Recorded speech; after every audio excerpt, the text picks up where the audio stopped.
Hello, everyone. Good morning. Happy Monday. I am Sarah, and this is Diane. And today we get to chat about food, but from a little bit of a different and deeper perspective. Because Diane's not just about healthy eating; she's about what we absorb and how to really get our systems and our digestive system to function properly. So I am so excited to have her here today. As always, I want to ask you, I am using StreamYard to go live. So when you comment, if you have a question, I can't always see your name. So just put your name at the end of the comment or give StreamYard permission to let us see your name. As you know, this is a community that's open to everyone, and we all have different journeys and different perspectives. And oftentimes I have women like Diane who have found healing through food, and a lot of times there's different perspectives and different ways of going about it, right? And so I want to invite you, as you listen, to take what serves you and leave the rest untouched. As you know, if you know me, you know that I am very open-minded and that I always am listening, because I think there's a little bit of truth in everyone's philosophy.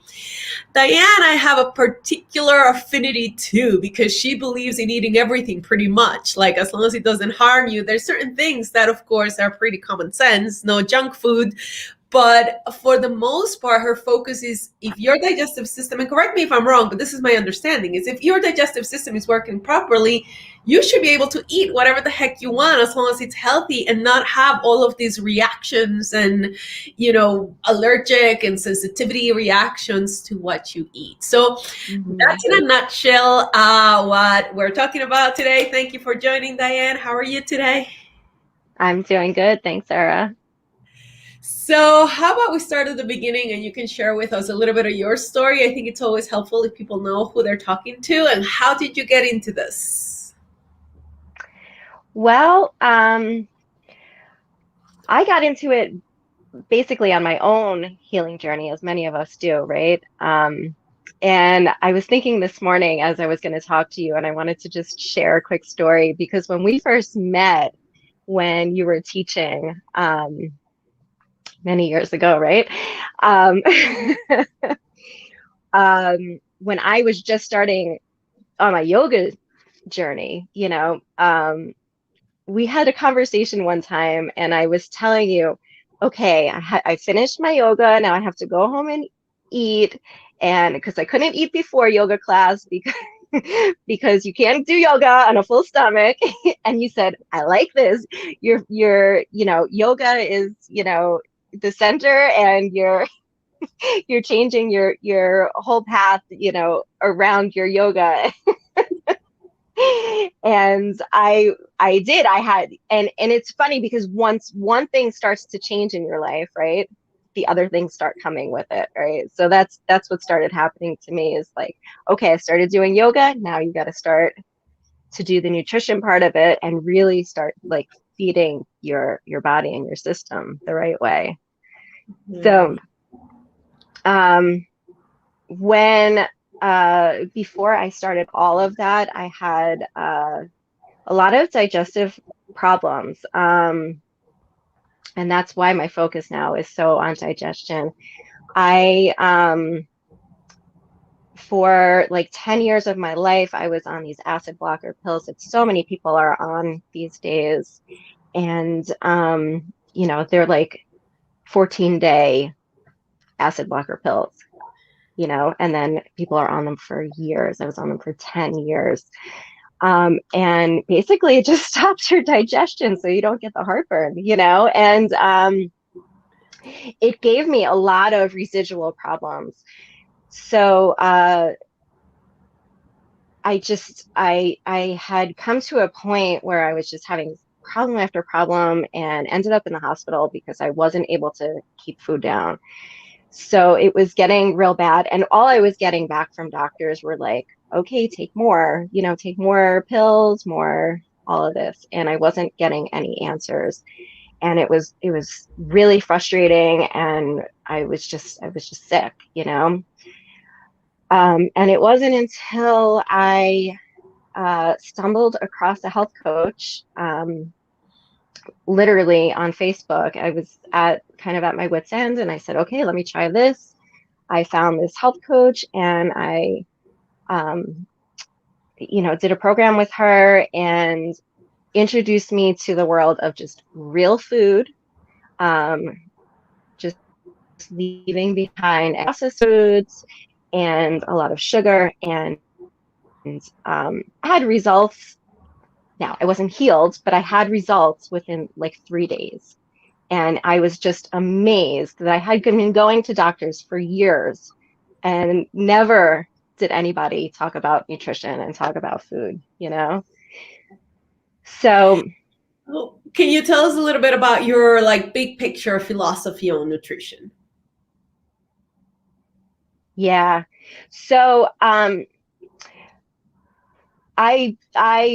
there's like a gut healing protocol that I believe in. And when you are able to heal the gut in that way, I believe that, yes, you can, like you said before, you will be able to eat anything. Your body will be able to assimilate that. And,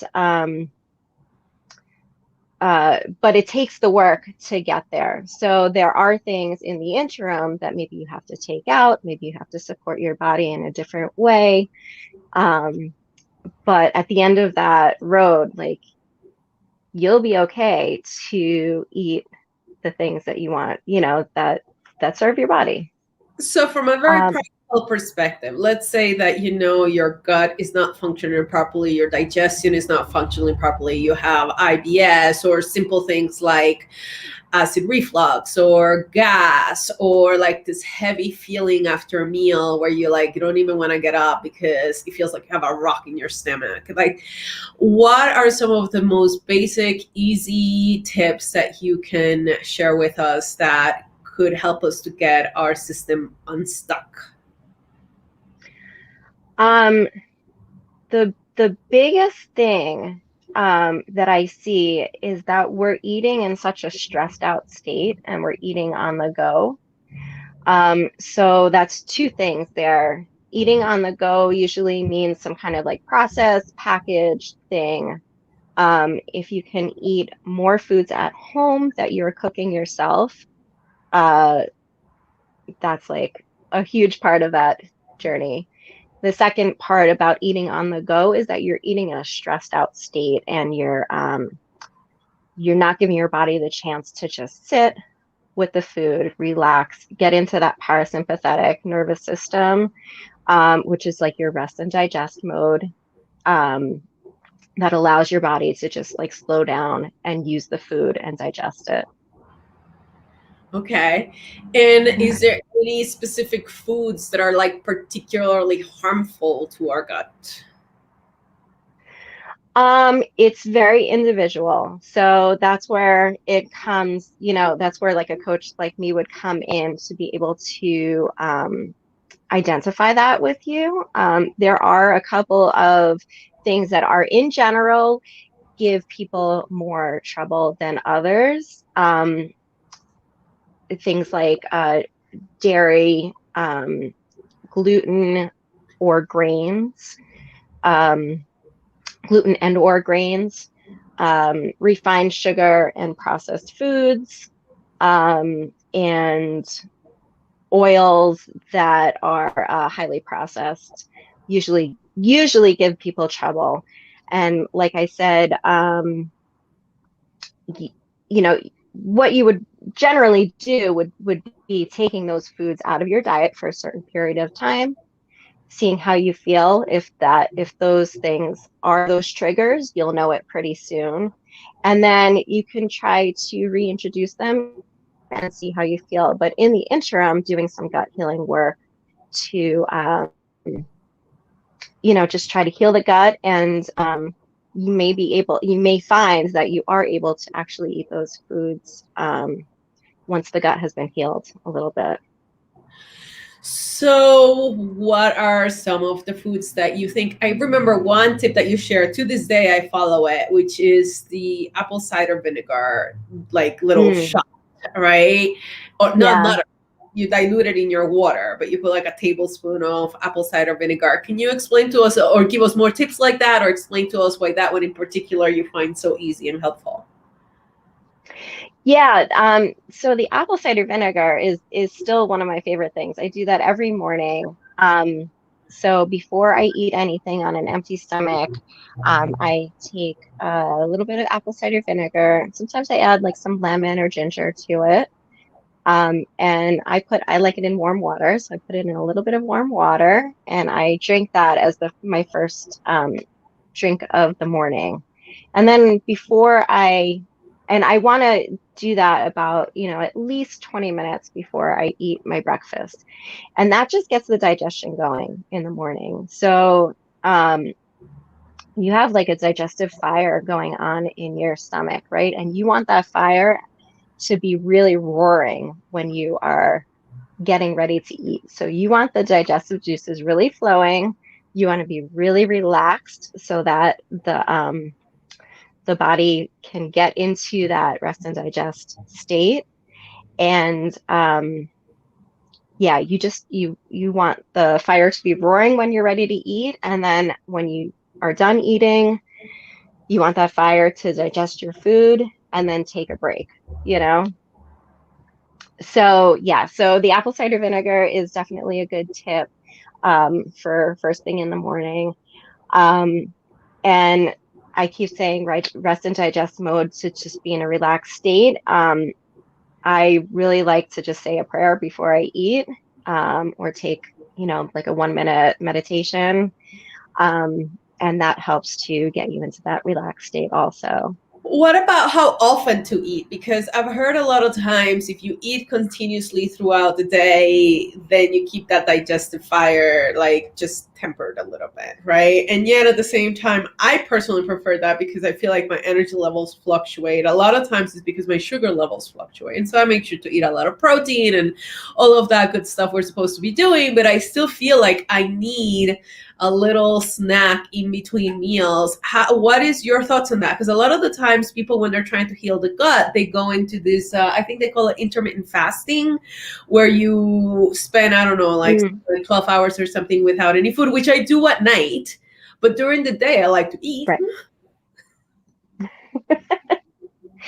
Yeah, I mean, yeah, you can do an intermittent fast like that, and that is very healing to the digestive system. But like you said, a 12-hour fast is pretty much just an overnight fast, right? Like if you were to finish eating your dinner by 7 or 8 o'clock at night and then start again at 7 or 8 in the morning, that's a 12-hour fast, and that's pretty standard. Yeah, unless you had a specific reason to go any longer than that.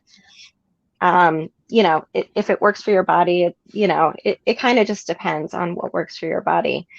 I do believe that eating like 3 meals is better for many people and on the digestive system, and also on the blood sugar levels, if you can make it that far. I think if you're eating in between, you may just want to see what's going on with your blood sugar levels. But for specifically someone like you, if you're active during the day doing, a lot of teaching or yoga classes or stuff like that, it's probably not unreasonable. And if you feel good with that and that's keeping your energy levels up, I think that's, I think that's reasonable, Yeah, I mean, it's not a big snack. It's an apple or a shake or a banana. It's nothing big, but I do feel that a lot of people have said to me, no, just have your 3 meals and have 3 good meals. Like, yeah. Good meals, right? But then I don't know. Sometimes I'm like, am I just bored? Do I have nothing better to do? I think a lot of the times maybe that is why we eat, right? Because we're bored, we're sad, we're anxious, we're whatever it is. And then we just go to it because it's easy and it provides the stimulation that we need. Like, Yeah. taste oats get happy. And so then now you're happy because that's just one of our senses, right? And so that constant craving, which we talk about in yoga. But I try and watch it and I'm like, no, I am actually hungry. Yeah. Um, yeah, I mean that's reasonable that you could actually be hungry. All That's right. fine. But So, mhm. I was just gonna say, eating like a fruit or something like that is a sugar hit. So you may want to pair that with like a protein or a fat, like so some nuts along with that sugar. Not, I mean fruit sugar, so yeah, some nuts or a little bit of protein, whatever you'd like to do, may help to sustain that a little bit longer. Okay, let me ask you this because you have a program, right, that helps people. Can you talk to us a little bit about your program, how it works, what's different from other programs, and anything we want to know about it? Yeah, so I have a program coming up, and we're going to be exploring for the next 8 weeks how to eat for your own body. And that is going to look like a little bit like I said before, we're going to take some of the foods out of the diet for the first 4 weeks. And we're going to explore how those foods are affecting the body, and then start to reintroduce them. And in the interim, doing some gut healing work with depends on what might work for you, but maybe some herbs or some other specific foods that may work to help to heal the gut. Yeah, you're And into probiotics and teaching us how to ferment stuff at home. yeah, yeah. So yeah, probiotic foods, specifically fermented foods, are usually very healing for the gut, and they help to reestablish the good microbes in the gut. So those are very important. Yeah. You'll be teaching some of that, or Yeah, we'll be going into some of how to find ones that work for you, and um, how to even cook those at home. Well, not even cook, but create those at home in your own kitchen. is this an open enrollment program, or do you have a specific date that this program is starting? Yeah, we're starting in the beginning of April, April 5th. Okay, you're gonna start together as a group. We're going to start together as a group, yeah, and go 8 weeks from You're there. right around the corner. That's in 2 weeks, less than 2 weeks. Yeah. How Yep. exciting. So Yeah. you'll have like you'll be meeting through Zoom, or you'll have a Facebook group. How's it gonna work?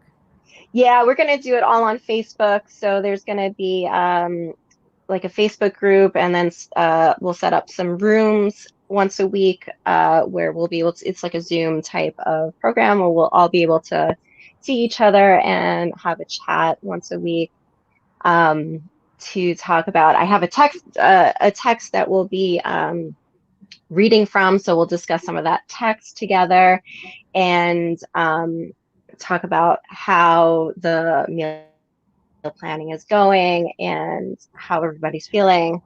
And it'll be, just an interactive group once a week. And then there'll also be opportunity to add on some individual uh, consulting as well, if that's something that's, So somebody needs a little more support, of course. if anyone wants to connect with you about this program, how do they touch base? Can you put, so this live is streaming on 3 channels, my Facebook page, my Facebook group, and it's also going into my YouTube channel. Inside of the Okay. Facebook group, that's where I want you to put the comments, because then everyone who's looking for the information, and I'll put in here the link. I mean, you could put it in here, and I don't know if you put it in here, if it goes right to all 3 of them. It does, I think.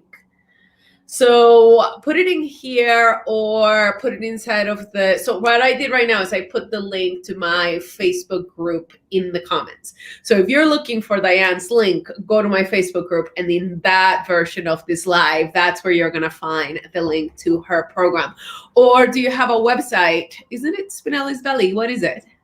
Yeah, my website is spinellisbelly.com. There's contact forms on all the pages. You can just contact me through there and it'll send it to my email. Or, you can connect me on Facebook also. I'm on Spinelli's Belly on Facebook. Okay, I'm looking at Spinelli's Belly. I remember it's a beautiful website. It's full. Did I remember getting recipes from here?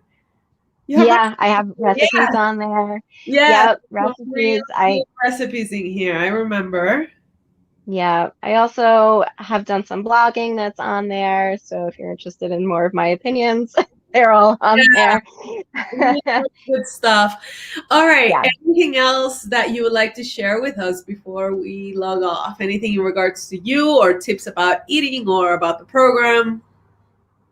I just want to tell everybody that, you can fuel your body and feel so good eating the right way. And it just takes, a little bit of work and a couple of weeks, and you can get there. So if you feel like you're stuck, you don't know how to get to the next step of your nutrition programs, this is a great opportunity to do that. Thank you so much for coming live and sharing this with us. Thank you, Sarah. Thanks for having me. All right, I'm going to end the broadcast, but we can stay on for a second. Hold on.